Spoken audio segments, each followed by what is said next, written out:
Hi everyone. Welcome to the audiobook channel, where we share comprehensive self-development knowledge through insightful books. This week, I'd like to introduce you to a highly useful book on effective communication, Crucial Conversations.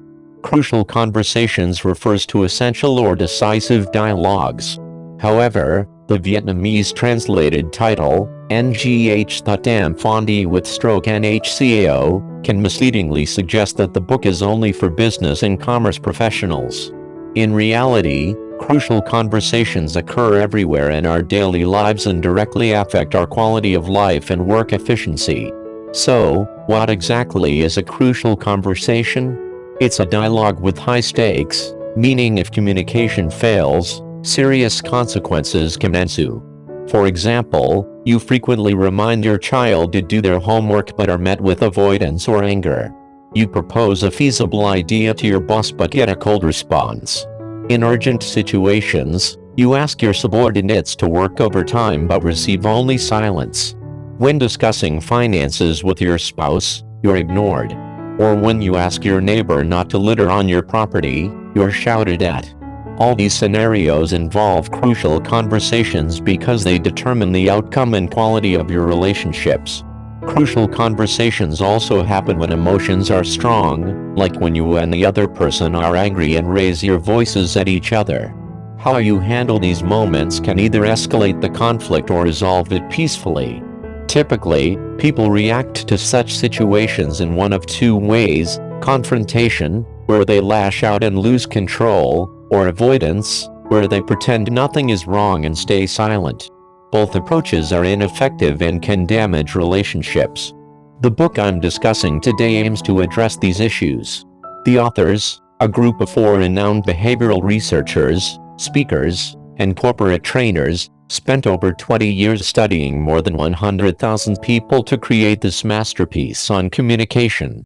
Reading this book will help you express your views safely and effectively during crucial moments.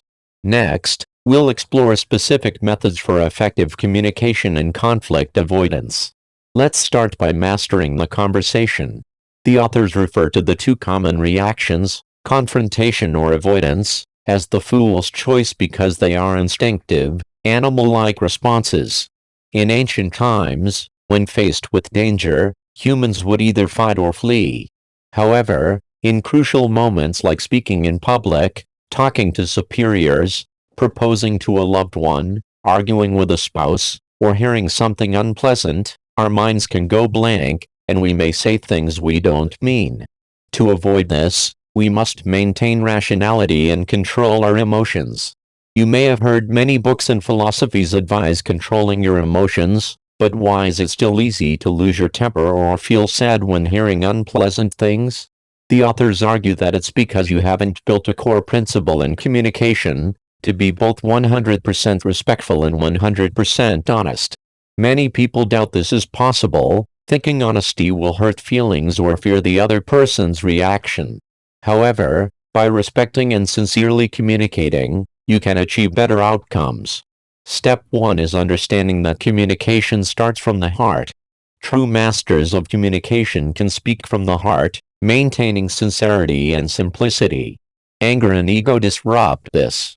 When conversations turn heated or fall silent, it's because anger has crept into your heart. People often express anger to justify themselves and blame others. To prevent this, focus on resolving the issue, not changing the other person drastically. When approaching a crucial conversation, first clarify your ultimate goal. Ask yourself what you really want. For example, if your child is always on the phone, don't rush to scold them. Instead, reflect on what you hope to achieve, helping them balance entertainment and study. Then, consider what you want for them, for example, understanding your love and concern. Lastly, consider what you want for your relationship, like fostering closeness and unconditional love. Answering these questions helps you find a better approach to the conversation. When dealing with high-stakes dialogue, if your counterpart loses their temper, it's normal. We'll discuss handling that later. But remember, don't let others dictate your reactions. Keep your conversation's purpose in mind, ensuring you approach it with a clear, calm goal. For effective communication, create a dual processor mindset. Like a phone or CPU with dual-core technology, handling both content and the atmosphere of the conversation is crucial. Often, people focus only on what they want to say, ignoring the other person's reactions. This leads to escalating conflicts. Instead, manage both what you say and the emotional tone. Apologizing can be a powerful tool to reset the tone of a conversation. It doesn't mean admitting defeat but showing strength and willingness to preserve the relationship. For example, a parent can acknowledge being too busy previously and sincerely apologize to their child before starting a meaningful conversation.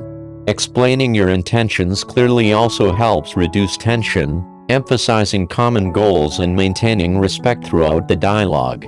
By balancing the content and emotional atmosphere, and approaching conversations with sincerity and respect, you can master crucial conversations, leading to better relationships and outcomes in both personal and professional life.